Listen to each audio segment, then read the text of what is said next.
नमस्कार। आइए question number 22। Question number 22 क्या है बाबू, इसमें ध्यान से मुझे एक चीज सिर्फ याद रखना है, क्या कि आप लोगों ने क्लास 10 में आप लोगों को पढ़ना रहेगा क्या कि समांतर यदि कोई भी यदि दर्पण से यदि कोई किरण टकरा रही है तो उसमें जो कोण बनता है यानी आपतन कोण और परावर्तन कोण आपस में बराबर होते हैं। इसलिए मैं पहले इसमें बता दे रहा हूँ क्योंकि ये आप लोगों ने 9th में नहीं पढ़ा है, ये आपको 10th में पढ़ना है। उसके बिना जाने आप इस क्वेश्चन को सॉल्व नहीं कर सकते, लगभग इम्पॉसिबल है। सॉल्व कर सकते नहीं तो फिर और बहुत ज्यादा कॉम्प्लिकेटेड हो जाएगा, ठीक है।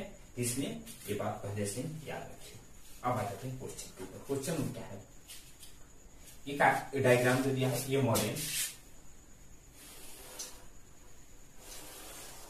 ठीक है। ये दोनों क्या है, दर्पण है, ठीक है। दर्पण का थोड़ा सा साइन दे देते हैं।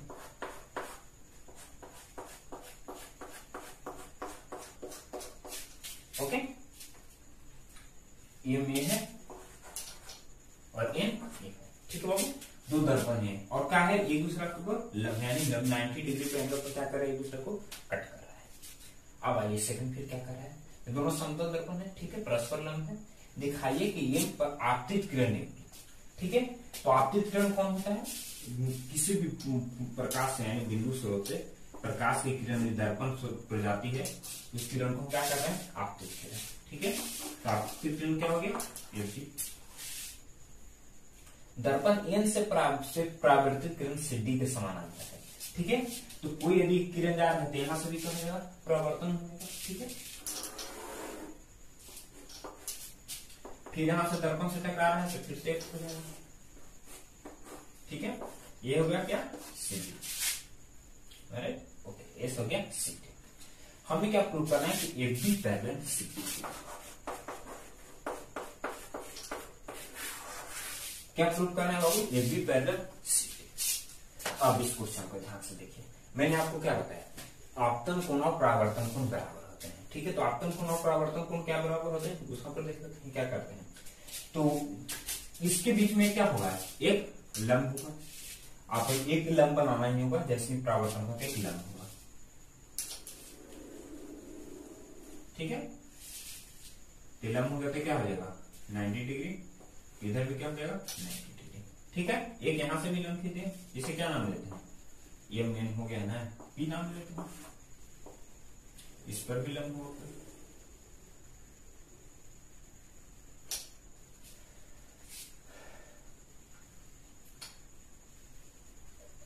क्या हम करते हैं, कटान बिंदु को पी नाम लेते हैं, ठीक है।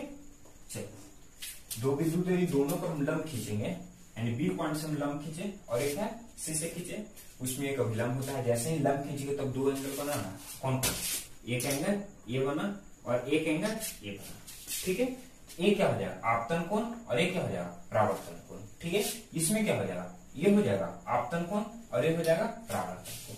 तो आपको क्या बताया है कि आपतन कोण और परावर्तन कोण क्या होते हैं, आपस में बराबर होते हैं, ठीक है। जिसका मतलब क्या हो जाएगा, angle A B P, angle A B P बराबर हो जाएगा किसके, ए बी पी किसके बराबर हो जाएगा, पी बी सी के, पी बी सी के, ठीक है।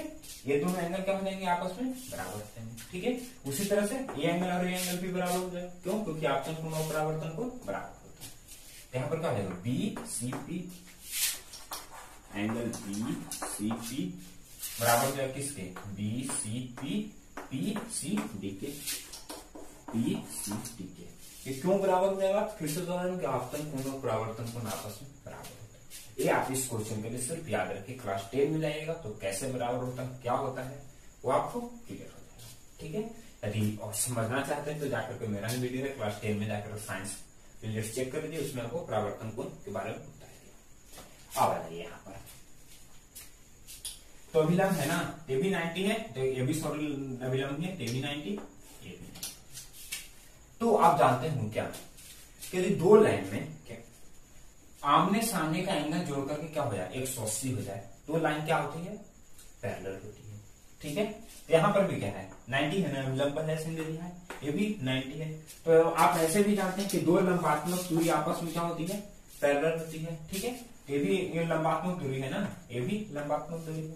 इसका मतलब क्या हो जाएगा, हम कह सकते हैं कि यदि हम कुछ नाम दे दे इसे तो पूरा लिख देते हैं क्या कि ये जो दर्पण है किसके पैरेलल है, सीपी के पैरेलल है। सॉरी ये नहीं, एम ये एम है, एम दर्पण है किसके पैरेलल है, सीपी के पैरेलल है।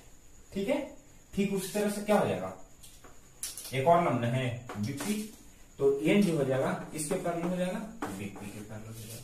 ठीक है, क्या एम जो दर्पण है किसके पैरेलल हो गया, सीपी के पैरेलल, और एन जो दर्पण है किसके पैरेलल हो गया, बीपी के पैरेलल। ओके बाबू, अब आ जाइए, अब आप ध्यान से देखिए फिर से।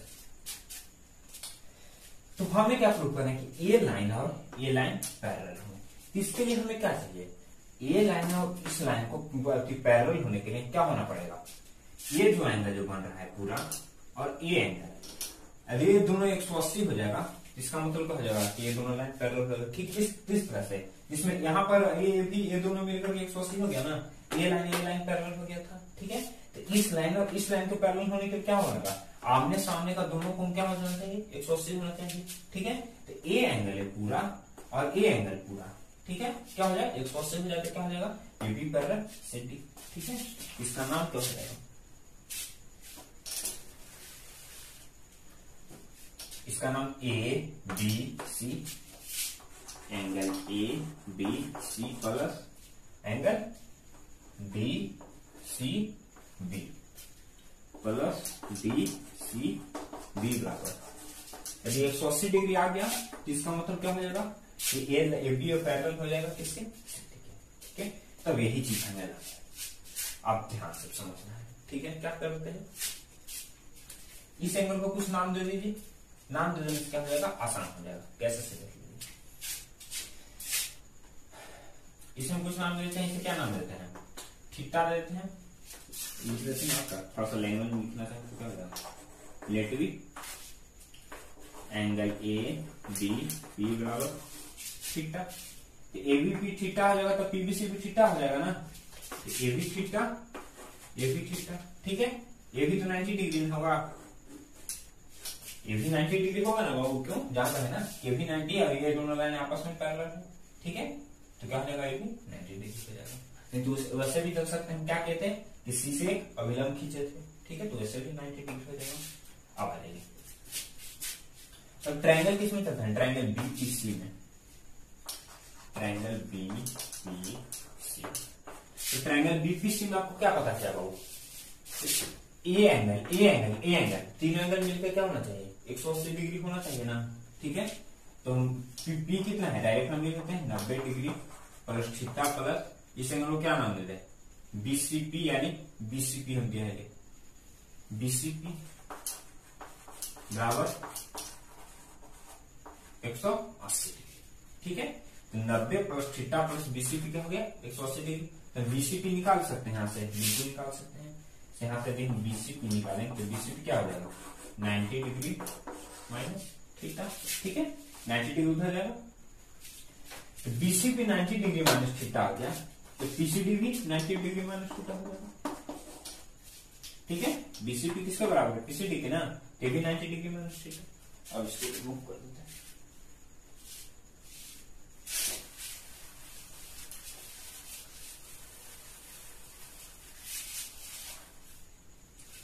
हमें क्या लाना है कि यदि एबीसी पर बीसी भी क्या हो जाए 180 डिग्री। एबीसी को हम क्या कर सकते हैं, एंगल ए बी सी को, ये दोनों एंगल है ना, एबीसी को हम क्या कर सकते हैं, यदि एबीसी को हम लिखना चाहते हैं क्या कर सकते हैं, angle A B P plus angle BBC. BCB को हम क्या कर सकते हैं, angle B C P plus angle BCD. ठीक है, क्या है बीसीबी ना, तो डी सी बी को, ये एंगल और एंगल को। ठीक है, अब ध्यान से देखिए, एबीपी और पीबीसी क्या है, थीटा थीटा न माने थे, थीटा और थीटा तो लिख देते हैं, थीटा प्लस थीटा, ये दोनों क्या है 90 माइनस थीटा, और ये भी क्या है 90 minus theta, minus theta minus theta, theta theta cancel out ना, 90 और 90 प्लस क्या आ गया 180 डिग्री। हमें लाना था एबीसी और बीसीबी का आ गया 180 डिग्री, इसमें क्या हो जाएगा ये भी पैरेलल। यही क्वेश्चन में था और कुछ क्वेश्चन में था क्या, एक उम्मीद करता हूँ कि आप लोगों